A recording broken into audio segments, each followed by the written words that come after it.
Appreciate you being here. Late last night and early today, at my direction, the United States Armed Forces conducted an extraordinary military operation in the capital of Venezuela. Overwhelming American military power, air, land, and sea, was used to launch a spectacular assault. And it was an assault like people have not seen since World War II. It was a force against a heavily fortified military fortress in the heart of Caracas to bring outlaw dictator Nicolas Maduro to justice. This was one of the most stunning, effective, and powerful displays of American military might and competence in American history. And if you think about it, we've done some other good ones like the attack on Soleimani, the attack on al-Baghdadi, and the obliteration and decimation of the Iran nuclear sites just recently in an operation known as Midnight Hammer, all perfectly executed and done.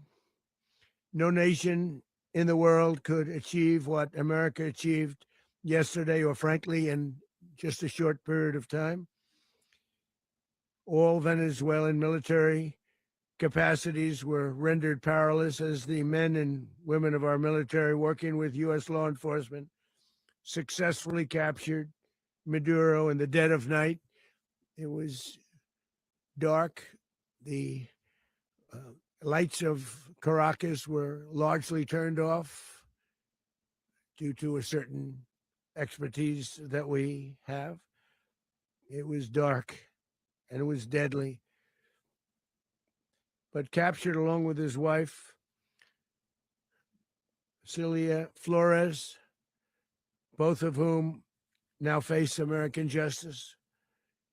Maduro and Flores have been indicted in the Southern District of New York, it's Jay Clayton, for their campaign of deadly narco-terrorism against the United States and its citizens. I want to thank the men and women of our military who achieved such an extraordinary success overnight with breathtaking speed, power, precision, and competence. You rarely see anything like it. You've seen some raids in this country that didn't go so well. They were an embarrassment. If you look back to Afghanistan, or if you look back to the Jimmy Carter days, they were different days. We're a respected country again, like never before. These highly trained warriors, operating in collaboration with U.S. law enforcement, caught them in a very ready position. They were waiting for us. They knew we had many ships out in the sea, just sort of waiting. They knew we were coming. So they were in what's called a ready position, but they were completely overwhelmed and very quickly incapacitated. If you would have seen what I saw last night, you would have been very impressed. I'm not sure that you'll ever get to see it, but it was an incredible thing to see. Not a single American service member was killed, and not a single piece of American equipment was lost. We had many helicopters, many planes, many people involved in that fight. But think of that, not one piece of military equipment was lost, not one service member was, more importantly, killed. The United States military is the strongest and most fearsome military on the planet by far, with capabilities and skills our enemies can scarcely begin to imagine. We have the best equipment anywhere in the world.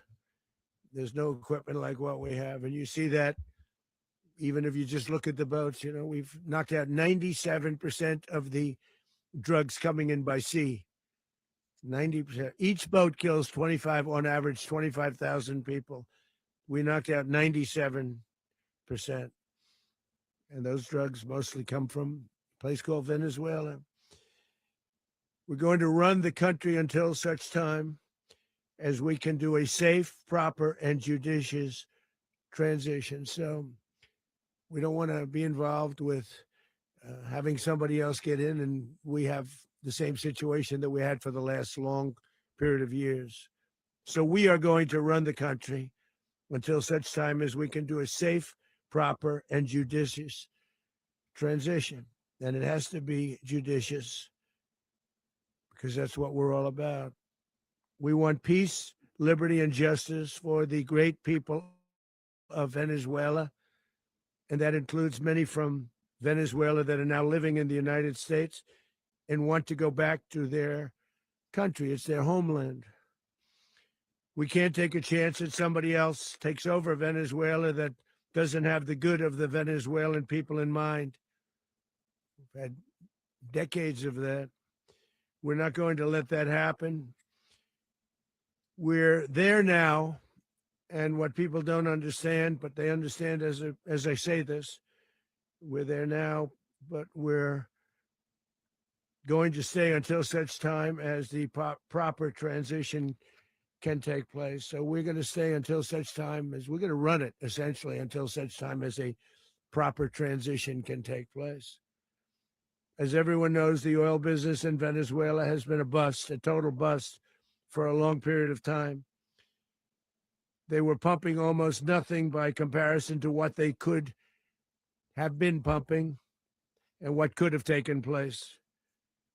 We're going to have our very large United States oil companies, the biggest anywhere in the world, go in, spend billions of dollars, fix the badly broken infrastructure, the oil infrastructure, and start making money for the country. And we are ready to stage a second and much larger attack if we need to do so. So we were prepared to do a second wave if we needed to do so. We actually assumed that a second wave would be necessary, but now it's probably not.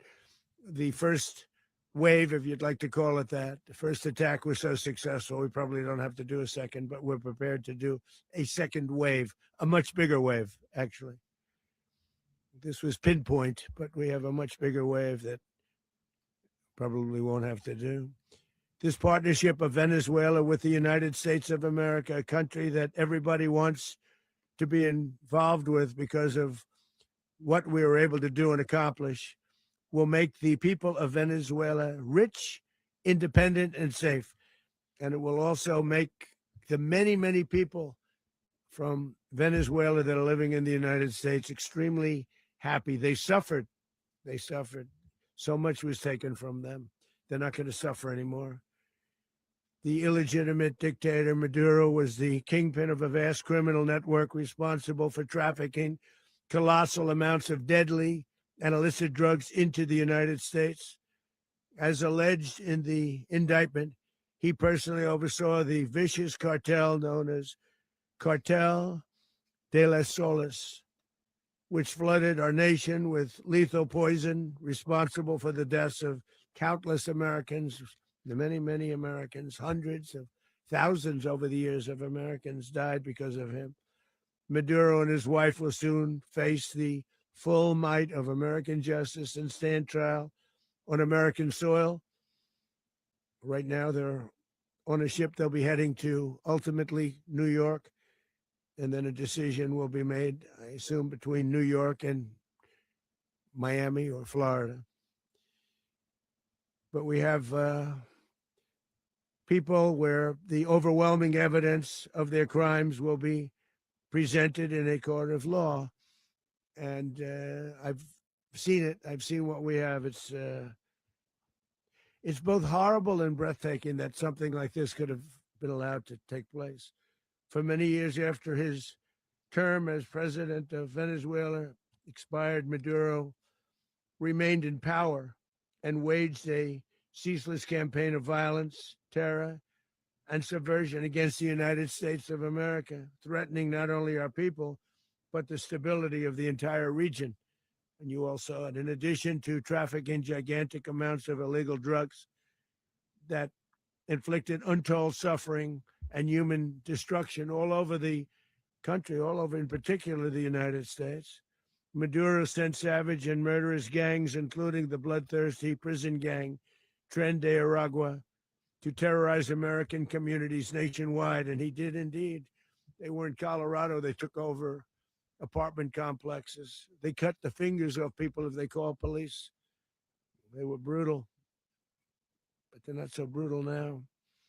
And I just have to congratulate our military, Pete, and everybody, and our National Guard, because the job that they've done, whether it's in Washington, D.C., where we have a totally safe city, where it was one of the most unsafe cities anywhere in the world, frankly, and now we have no crime in Washington, D.C.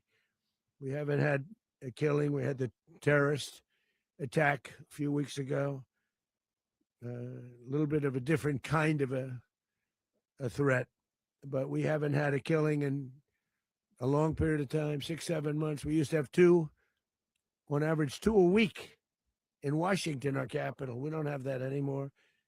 The restaurants are opening. Everyone's happy. They're going, they're walking their daughters, they're walking their children, their wives. They walk to restaurants. Restaurants are opening all over Washington, D.C. So I want to thank the National Guard. I want to thank our military. And I want to thank law enforcement. Been amazing. And they should do it with more cities. We're doing it, as you know, and we're doing it in Memphis, Tennessee right now, and crime is down. We've just sort of started a few weeks ago, but crime is down now 77%. And the governor of Louisiana called, great person, and he wanted us to help him, as you know, in a certain very nice part of Louisiana. And we have done that. And it was a rough section, and we have crime down. I understand it's down to almost nothing already after 2.5 weeks. New Orleans, it's down to almost nothing. And we've only been there for 2.5 weeks. Can't imagine why governors wouldn't want us to help. We also helped, as you know, in Chicago, and crime went down a little bit there. We did a very small help because we had no working ability with the governor. The governor was a disaster, and the mayor was a disaster. But it knocked down crime. But we're pulling out of there when they need us. We'll know. You'll know. You'll be writing about it.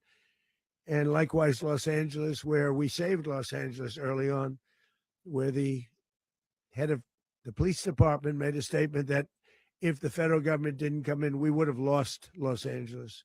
That's long after the fires. That's when they had the riots in Los Angeles. We did a great job. Got no credit for it whatsoever, but that's okay. It doesn't matter. We don't need the credit. But we'll be pulling out when they need us. They'll call, or we'll go back if we have to. We'll go back. But we did a great job in various cities.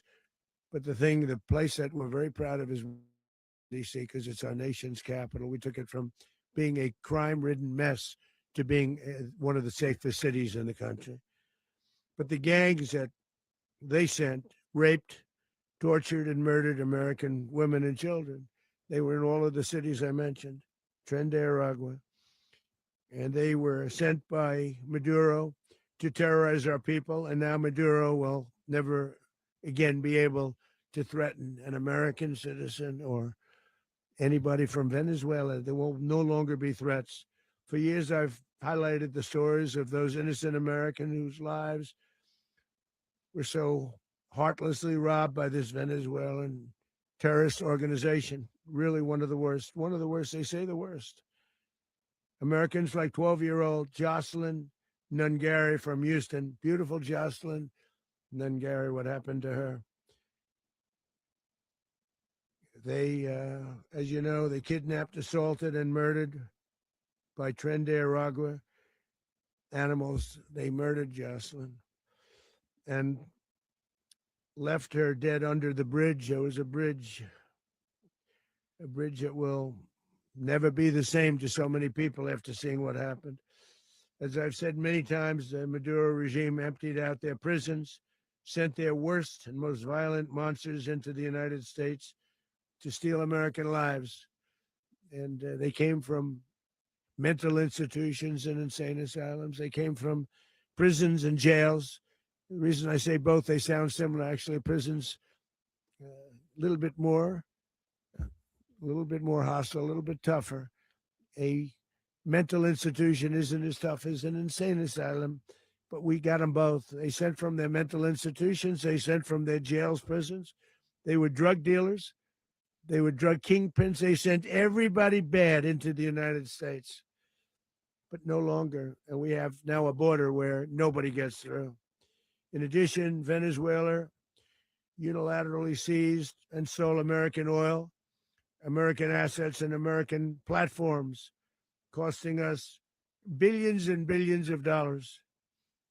They did this a while ago, but we never had a president that did anything about it. They took all of our property. It was our property. We built it. And we never had a president that decided to do anything about it. Instead, they fought wars that were 10,000 miles away.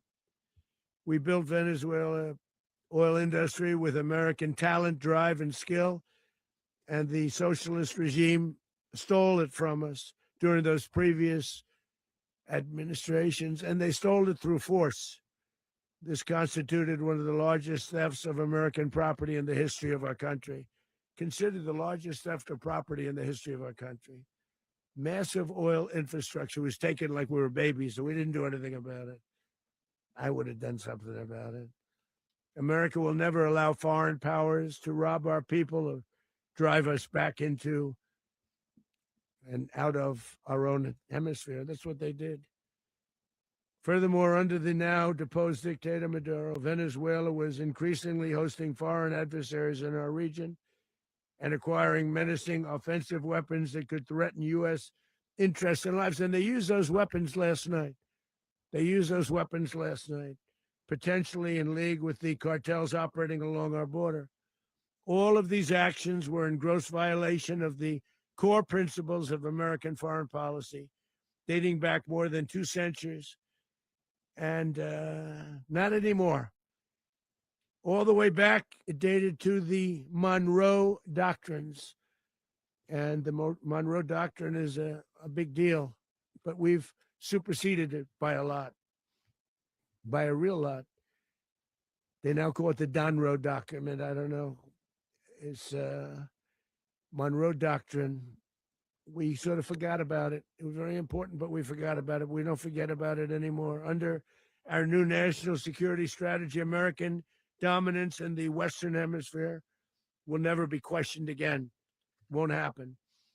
So just in concluding, for decades, other administrations have neglected or even contributed to these growing security threats in the Western Hemisphere. Under the Trump administration, we are reasserting American power in a very powerful way in our home region. And our home region is very different than it was just a short while ago. The future will be, and we did this in my first term. We had great dominance in my first term, and we have far greater dominance right now. Everyone's coming back to us. The future will be determined by the ability to protect commerce and territory and resources that are core to national security. These are core to our national security. Just like tariffs are, they've made our country rich, and they've made our national security stronger than ever before. But these are the iron laws that have always determined global power.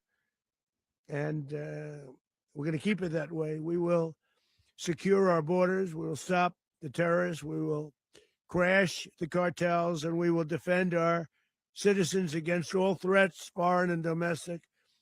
Other presidents may have lacked the courage or whatever to defend America, but I will never allow terrorists and criminals to operate with impunity against the United States.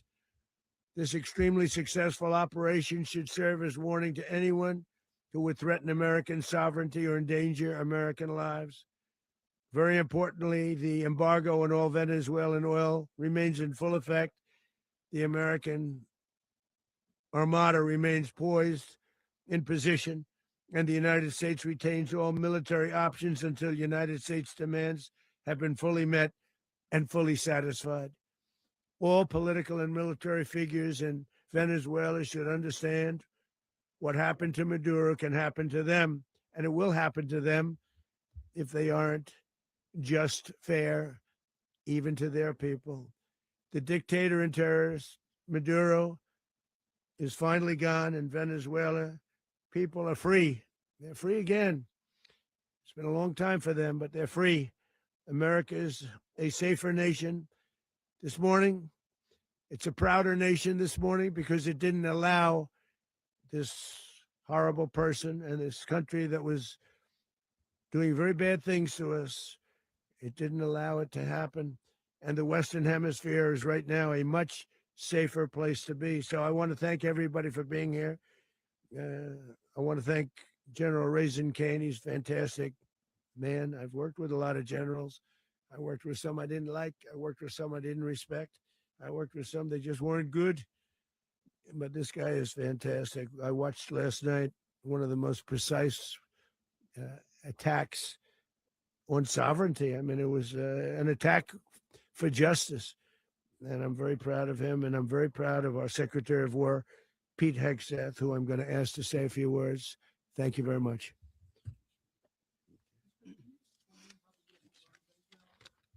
Well, thank you, Mr. President. Finally, a commander-in-chief the world respects and the American people deserve. And as the president said, words can barely capture the bravery and the power and the precision of this historic operation, a massive joint military and law enforcement raid flawlessly executed by the greatest Americans our country has to offer. American warriors are second to none, the best in the world and the best of our country. What all of us witnessed last night was sheer guts and grit, gallantry, and glory of the American warrior. I'm simply humbled by such men. And I tip my hat to our chairman, Dan Raisin Kane, and all those Americans who stood watch last night. Our warriors are the elite of America. And again, President Trump has your back. No other country on planet Earth, and it's not even close, could pull this kind of operation off. And no other president has ever shown this kind of leadership, courage, and resolve, the most powerful combination the world has ever seen. As the president said, our adversaries remain on notice. America can project our will anywhere, anytime. The coordination, the stealth, the lethality, the precision, the very long arm of American justice, all on full display in the middle of the night. Nicolas Maduro had his chance, just like Iran had their chance, until they didn't and until he didn't. He effed around and he found out. President Trump is deadly serious about stopping the flow of gangs and violence to our country, deadly serious about stopping the flow of drugs and poison to our people, deadly serious about getting back the oil that was stolen from us, and deadly serious about reestablishing American deterrence and dominance in the Western Hemisphere. This is about the safety, security, freedom, and prosperity of the American people. This is America first. This is peace through strength. And the United States War Department is proud to help deliver it. Welcome to 2026. And under President Trump, America is back. I'd like to welcome now our chairman, Chairman Raisin Kane, to give a few more details about the operation, Mr. Chairman. Thank you, Mr. Secretary. Thank you, Mr. President, and good morning.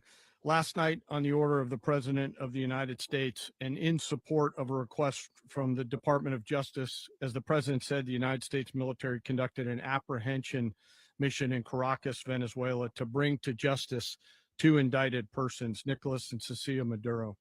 This operation, known as Operation Absolute Resolve, was discreet, precise, and conducted during the darkest hours of January 2nd, and was the culmination of months of planning and rehearsal, an operation that, frankly, only the United States military could undertake. What I'd like to do this morning is talk to you through some of the preparation and the details without compromising any of our tactics, techniques, and procedures. There is always a chance that we'll be tasked to do this type of mission again. Our interagency work began months ago and built on decades of experience of integrating complex air, ground, space, and maritime operations. While the past 2 decades have honed the skills of our special operations forces, this particular mission required every component of our joint force, with soldiers, sailors, airmen, Marines, and Guardians working in unison with our intelligence agency partners and law enforcement teammates in an unprecedented operation. We leveraged our unmatched intelligence capabilities and our years of experience in hunting terrorists. And we could not have done this mission without the incredible work by various intelligence agencies, including the CIA, NSA, and NGA. We watched, we waited, we prepared, we remained patient and professional. This mission was meticulously planned, drawing lessons from decades of missions over the last many years, many missions over these last many years. This was an audacious operation that only the United States could do. It required the utmost of precision and integration within our joint force. And the word integration does not explain the sheer complexity of such a mission. An extraction so precise, it involved more than 150 aircraft launching across the Western Hemisphere in close coordination, all coming together in time and place to layer effects for a single purpose: to get an interdiction force into downtown Caracas while maintaining the element of tactical surprise. Failure of one component of this well-oiled machine would have endangered the entire mission, and failure is never an option for America's joint force. Those in the air over Caracas last night were willing to give their lives for those on the ground and in the helicopters. Let me talk a little bit about the preparation. After months of work by our intelligence teammates to find Maduro and understand how he moved, where he lived, where he traveled, what he ate, what he wore, what were his pets, in early December, our force was set pending a series of aligned events. Key was choosing the right day to minimize the potential for civilian harm and maximize the element of surprise, and minimize the harm to the indicted personnel, so as the president said, they could be brought to justice. And as the president said earlier today, weather in Venezuela is always a factor this time of the year. And over the weeks through Christmas and New Year's, the men and women of the United States military sat ready, patiently waiting for the right triggers to be met and the president to order us into action. Last night, the weather broke just enough, clearing a path that only the most skilled aviators in the world could maneuver through. Ocean, mountain, low cloud ceilings. But when tasked with a mission, this organization does not quit. At 10:46 p.m. Eastern time last night, the president ordered the United States military to move forward with this mission. He said to us, and we appreciate it, Mr. President, good luck and Godspeed. And those words were transmitted to the entire joint force. Over the course of the night, aircraft began launching from 20 different bases on land and sea across the Western Hemisphere. In total, more than 150 aircraft, bombers, fighters, intelligence, reconnaissance, surveillance, rotary wing were in the air last night. Thousands and thousands of hours of experience were airborne. Our youngest crew member was 20, and our oldest crew member was 49. And there's simply no match for American military might. As the night began, the helicopters took off with the extraction force, which included law enforcement officers, and began their flight into Venezuela at 100 feet above the water.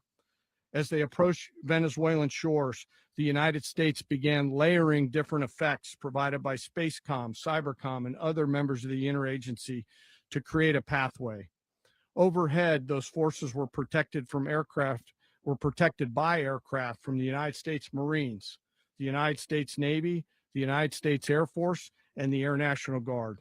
The force included F-22s, F-35s, F-18s, EA-18s, E-2s, B-1 bombers, and other support aircraft, as well as numerous remotely piloted drones. As the force began to approach Caracas, the Joint Air Component began dismantling and disabling the air defense systems in Venezuela, employing weapons to ensure the safe passage of the helicopters into the target area. The goal of our air component is, was, and always will be to protect the helicopters and the ground force and get them to the target and get them home. As the force crossed the last point of high terrain where they'd been hiding in the clutter, we assessed that we had maintained totally the element of surprise. As the helicopter force ingressed towards the objective at low level, we arrived at Maduro's compound at 1:01 a.m. Eastern Standard Time, or 2:01 a.m. Caracas local time, and the apprehension force descended into Maduro's compound and moved with speed, precision, and discipline towards their objective, and isolated the area to ensure the safety and security of the ground force while apprehending the indicted persons. On arrival into the target area, the helicopters came under fire, and they replied with that fire with overwhelming force in self-defense. One of our aircraft was hit, but remained flyable, and as the president said earlier today, all of our aircraft came home, and that aircraft remained flyable during the rest of the mission. As the operation unfolded at the compound, our air and ground intelligence teams provided real-time updates to the ground force, ensuring those forces could safely navigate the complex environment without unnecessary risk. The force remained protected by overhead tactical aviation. Maduro and his wife, both indicted, gave up and were taken into custody by the Department of Justice, assisted by our incredible U.S. military with professionalism and precision, with no loss of U.S. life. After securing the indicted persons, the force began to prep for departure. Helicopters were called in to exfiltrate the extraction force, while fighter aircraft and remotely piloted aircraft provided overhead coverage and suppressive fire. There were multiple self-defense engagements as the force began to withdraw out of Venezuela. The force successfully exfiltrated and returned to their afloat launch bases, and the force was over the water at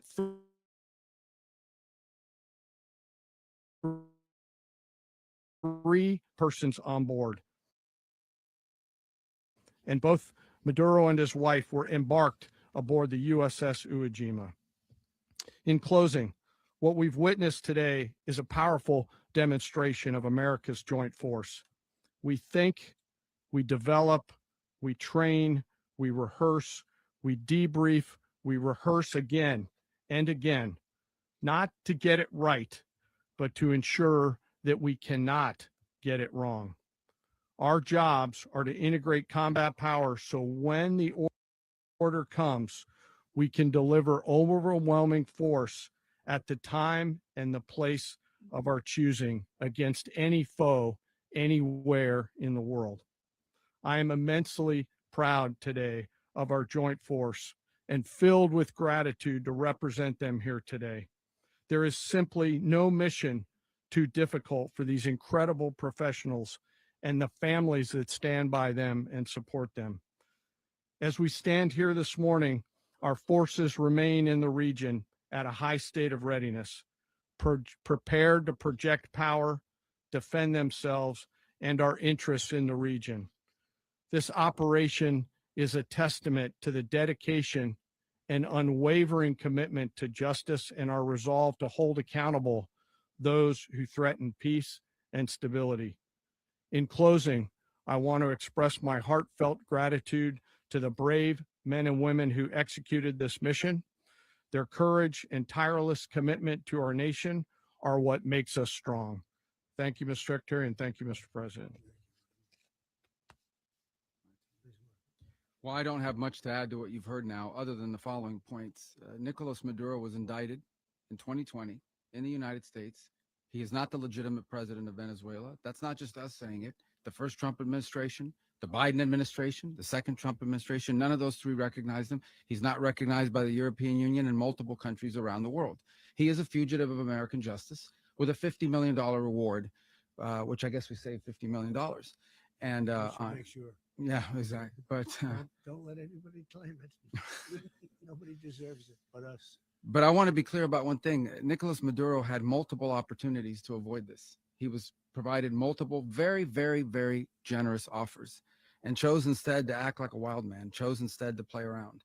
And the result is what we saw tonight. The other message here is the following. You have a guy, like many people around the world, they like to play games. You have a guy who decides he's going to invite Iran into his country, is going to, do the confiscation of American oil companies, is going to flood our country with gang members, is going to take Americans prisoner and try to hold them for hostage and trade them like he was able to do with the Biden administration. Basically likes to play games all this time and thinks nothing's going to happen.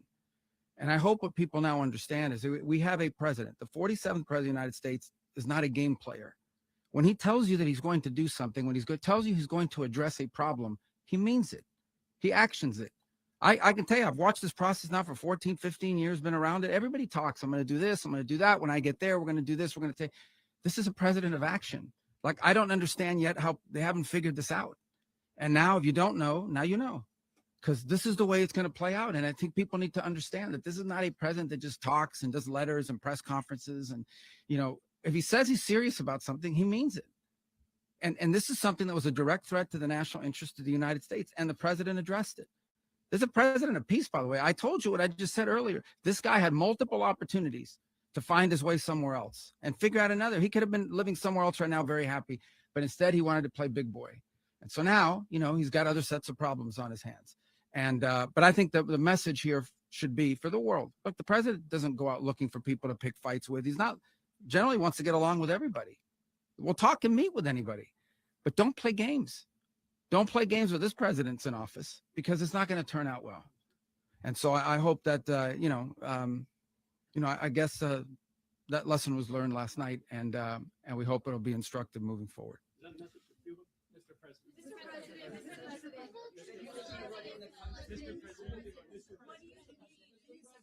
Please.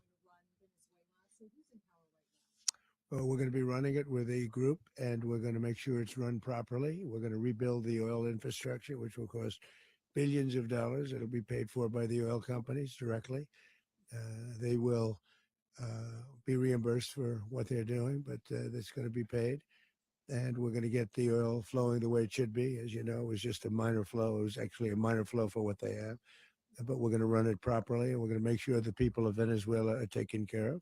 We're going to make sure the people that were forced out of Venezuela by this thug are also taken care of. President, does the U.S. running the country mean that U.S. troops will be on the ground? How will that work? Well, they always say boots on the ground. Oh, so we're not afraid of boots on the ground if we have to have. We had boots on the ground last night at a very high level, actually. We're not afraid of it. We don't mind saying it. But we're going to make sure that that country is run properly. We're not doing this in vain. This is a very dangerous attack. This is an attack that could have gone very, very badly. Could have gone very badly. We could have lost a lot of people last night. We could have lost a lot of dignity. We could have lost a lot of equipment. The equipment is less important, but we could have lost a lot. And we're going to make sure that this is proper. We're there now. We're ready to go again if we have to. We're going to run the country right. It's going to be run very judiciously, very fairly. It's going to make a lot of money. We're going to give money to the people. We're going to reimburse people that were taken advantage of. We're going to take care of everybody. It's very important. We couldn't let them get away with it. They stole our oil. We built that whole industry there, and they just took it over like we were nothing. And we had a president that decided not to do anything about it. So we did something about it. We're late, but we did something about it. Yeah, please. Mechanism by which you're going to run the country? Are you going to designate a U.S. official to coordinate? It's all being done right now. We're designating people. We're talking to people. We're designating various people, and we're going to let you know who those people are. Would run Venezuela? Well, it's largely going to be for a period of time. The people that are standing right behind me. We're going to be running it.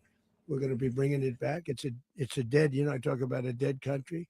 A year and a half ago, we were a dead country. Now we're the hottest country anywhere in the world. We're a country doing better than any country anywhere in the world. And it required leadership. Venezuela has a lot of bad people in there, a lot of bad people that shouldn't be leading. We're not going to take a chance that one of those people take over for Maduro.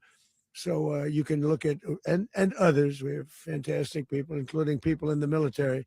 So we're going to have a group of people running it until such time as it can be put back on track, make a lot of money for the people, and give people a great way of life, and also reimbursement for people in our country that were forced out of Venezuela. Rubio would be. You said earlier today that you weren't going to back Machado to come back and be the opposition leader in your Fox and Friends interview. And then you also mentioned the vice president of Venezuela. Are you going to work with the vice president of Venezuela, or how do you foresee the relationship Well, I going? understand she was just sworn in, but she was, as you know, picked by Maduro. So Marco's working on that directly. He just had a conversation with her, and she's essentially willing to do what we think is necessary to make Venezuela great again. Very simple. Mr. President, Colombian President Gustavo Petro, a couple weeks ago, he said he's got to watch his ass. And today he said he's not concerned about anything happening to him in the aftermath of this operation. So just what your message is Well, about he that. has cocaine mills. He has factories where he makes cocaine. And yeah, I think I stick by my first statement. He's making cocaine. They're sending it into the United States. So he does have to watch his ass. Mr. President, did you notify any members of Congress in advance? Marco, do you want to talk about that? Because you were involved. Sure. We call members of Congress immediately after. This was not the kind of mission that you can do congressional notification on. It was a trigger-based mission in which conditions had to be met night after night. We watched and monitored that for a number of days. So it's just simply not the kind of mission you can call people and say, hey, we may do this at some point in the next 15 days.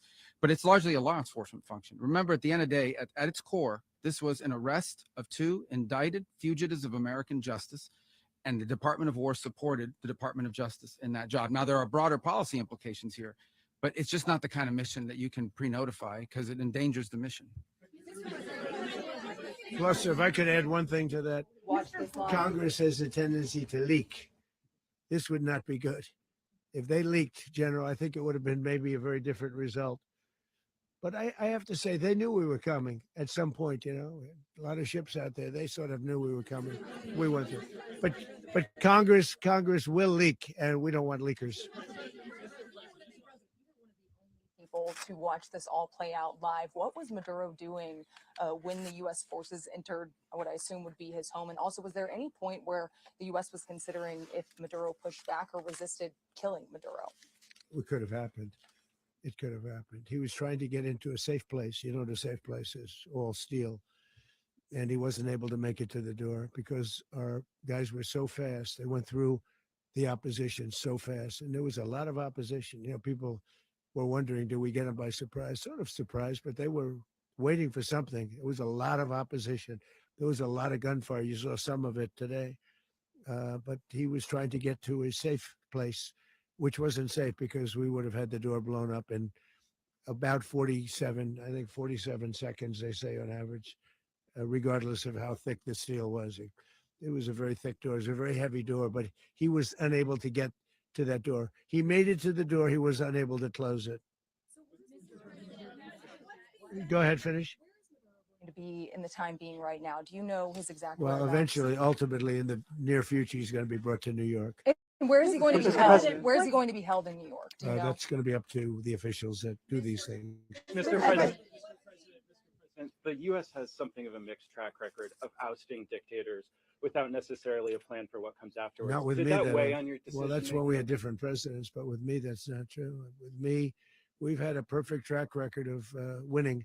We win a lot, and we win. If you look at Soleimani, you look at al-Baghdadi, you look at the Midnight Hammer. Midnight Hammer was incredible. Right now, you wouldn't have peace in the Middle East. We have essentially peace in the Middle East because of that. If we weren't successful with Midnight Hammer, you wouldn't have peace in the Middle East. So, with me, you've had a lot of victory. You've had only victories. You've had no losses. Yeah.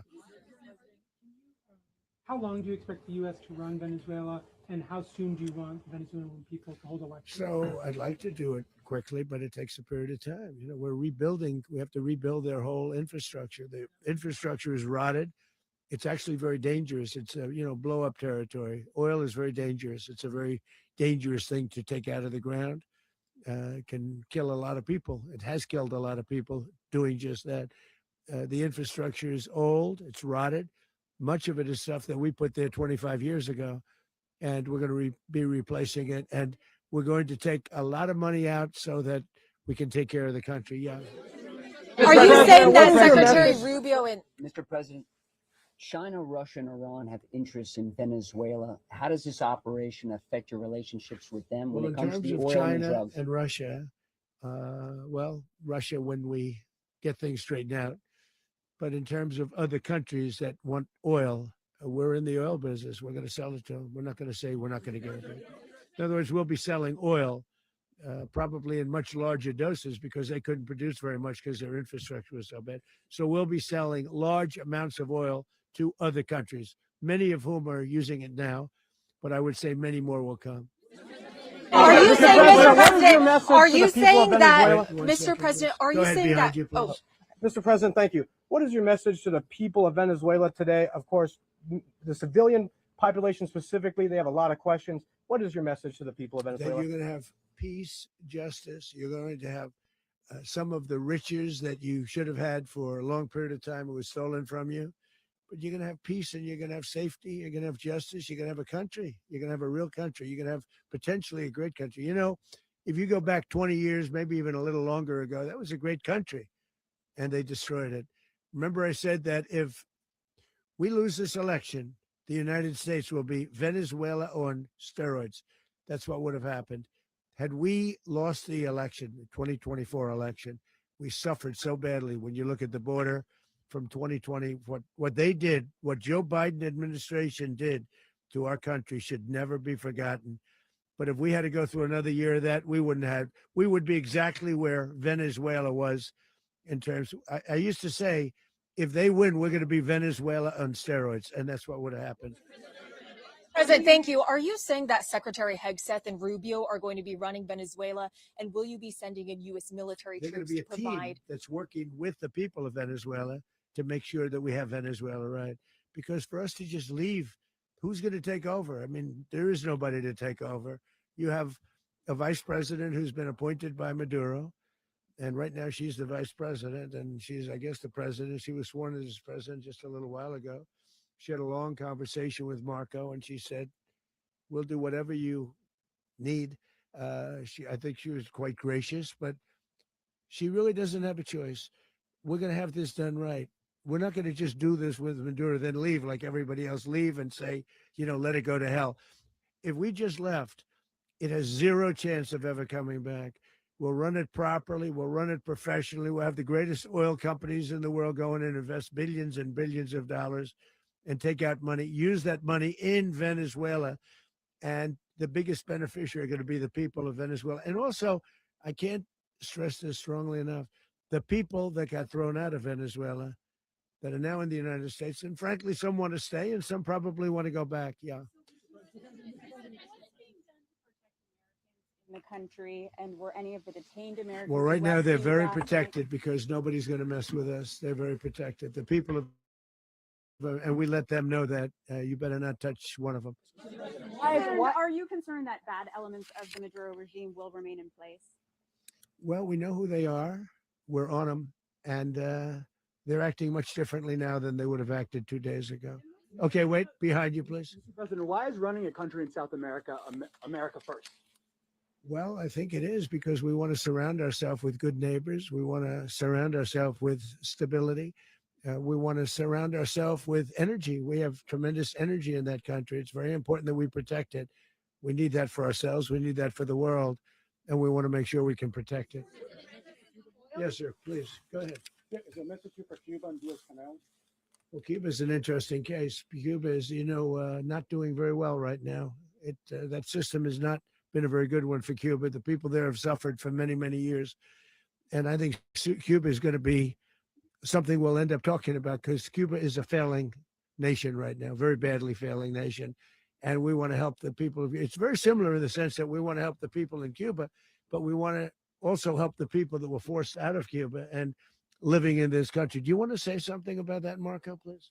Well, I mean, I just gave you a statement a few minutes ago about when the president speaks, you should take him seriously. So suffice it to say, Cuba is a disaster.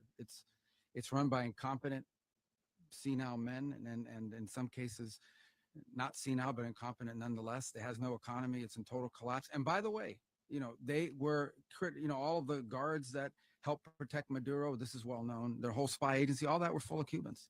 I mean, it's amazing. This poor island took over Venezuela in some cases. One of the biggest problems the Venezuelans have is they have to declare independence from Cuba that tried to basically colonize it from a security standpoint. So, yeah, look, if I lived in Havana and I was in the government, I'd be concerned, at least a little bit. Well, the president already announced a week ago that anything that's sanctioned, it's sanctioned oil, it's not going to be allowed to get there. So that's a pre-existing. The answer is yes. Yes.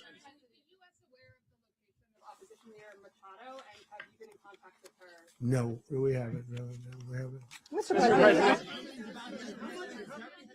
Mr. President, on Monday. Oh, I think it would be very tough for her to be the leader. She doesn't have the support within or the respect within the country. She's a very nice woman, but she doesn't have the respect. To be Mr. the President, leader. is it possible that the U.S. ends up administrating Venezuela for years?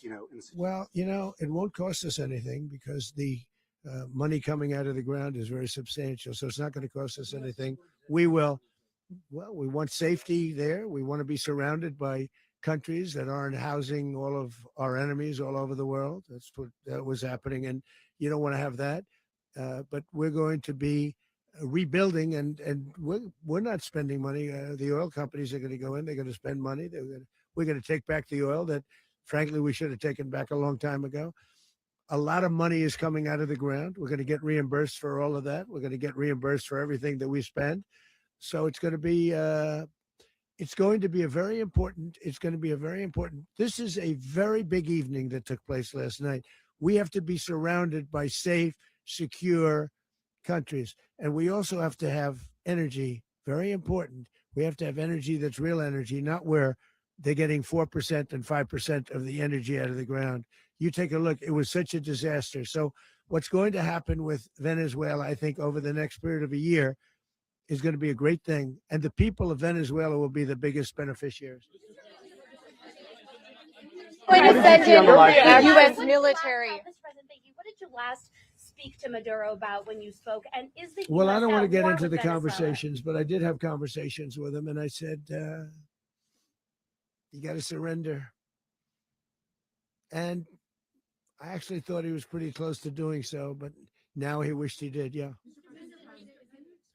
You said that Maduro is responsible for drug trafficking. You recently pardoned the former president of Honduras who was convicted of many drug trafficking. Can you explain how these two situations are Well, different? And would you ever yeah, pardon Maduro? I endorsed, as you know, the winning president, the man who won in Honduras. I endorsed the man who won in Chile. I endorsed the man who won in Argentina. And we are doing very well with that whole group. What the man that I pardoned was, if you could equate it to us, he was treated like the Biden administration treated a man named Trump. That didn't work out too well for them. This was a man who was persecuted very unfairly. He was the head of the country. He was persecuted very unfairly. And there are a number of them. And we felt that it was a very unfair situation that happened to him. He's also a party member of the man who won. So obviously the people liked what I did. And one of the reasons that was done is because of the fact that the party in power felt very strongly that that man was treated very badly. I studied it very quickly, and then I studied it in great detail. I went to a lot of the people standing behind me, and they felt that that man was persecuted and treated very badly. That's why I gave him a pardon. You referenced boots on the ground earlier. Can you just sort of button this up? Do you envision the U.S. military having a presence in Venezuela as the U.S. runs that Well, country? no, we're going to have a presence in Venezuela as it pertains to oil, because we have to have, we're sending our expertise in. So you may need something, not very much. But no, we're going to be taking out a tremendous amount of wealth out of the ground. And that wealth is going to the people of Venezuela and people from outside of Venezuela that used to be in Venezuela. And it goes also to the United States of America in the form of reimbursement for the damages caused us by that country. So I want to thank you all very much. Thank you. Do you have one? Yes, please. You were so nice before. I'm going to give you the final question. Go Thank ahead. you, Mr. Unless it's a President. bad question, In It's which about case, I'll Putin. go one word. It's about who? It's about Putin. If you want About Putin. Well, that's always nice You had to a talk phone. about Putin. You had a phone call with him Yeah. on Monday. Did he talk at all about Maduro? Did y'all talk about this? No, we didn't. And We then, never spoke about Maduro. are you mad at him right now? I mean, there's this I'm not intelligence. thrilled with Putin. I'm not thrilled with Putin. He's killing too many people. I thought that would be so. I settled 8 1/4 war. You know what the 1/4 was? Thailand and Cambodia. I did it again. They broke out, and I did it in about 5 hours, and I settled it. I'm giving myself 1/4, so I'm up to now 8 1/4. In other words, I settled the war, but then they broke out. They had a pretty bad breakout over the last 4 days. I got them to go back to peace, so I only give 1/4. I thought the easiest one would be. One of the easier ones would be Russia, Ukraine. It's not. And they both have done some pretty bad things. And look, that's Biden's war. That's not my war. But I want to stop the lives. Did you see where last month, 30,000, it was 27,000 the month before. 30,000, mostly soldiers, were killed this last month. 30,000. I want to stop that. You know, I got NATO to pay 5% instead of the 2% that they weren't paying. They weren't paying 2, now they pay 5. And we send them a lot of munitions. We send them a lot of things, missiles and various other things, a lot. And they pay. The United States is not losing money. We're probably making money on that. It's the last thing I care about. I just want to stop all those people. We're losing 25, 30,000 human beings that come from 2 places that are very far away. But if I can stop, because it's something I've been pretty good at doing, deals, I guess. It's all a deal. Life is a big deal. But if I can stop that war and stop 30,000 young people, in addition to the fact that people are being killed in Kiev, people are being killed in other cities throughout, a much smaller number, but they're being killed, viciously killed. So I'm not happy about it. I thought that would be something that would get solved. We have Mr. Witkoff here. I think that we're making progress, but that's a war that should have never happened. If I were president, it would have never happened. Putin says it. Everybody says it. If I were president, that would have never happened. But I inherited that war. That was Joe Biden, Zelensky, and Putin. I came into the situation, and it's a mess. And I will say this. I watched an operation last night that was so precise, that was so brilliant. I mean, it was incredible. If we had our people, like this general and our people involved, that war would not have gone on very long, that I can tell you. That war, to use an old term, that war has become a bloodbath, and we want it to get stopped. Thank you very much, everybody.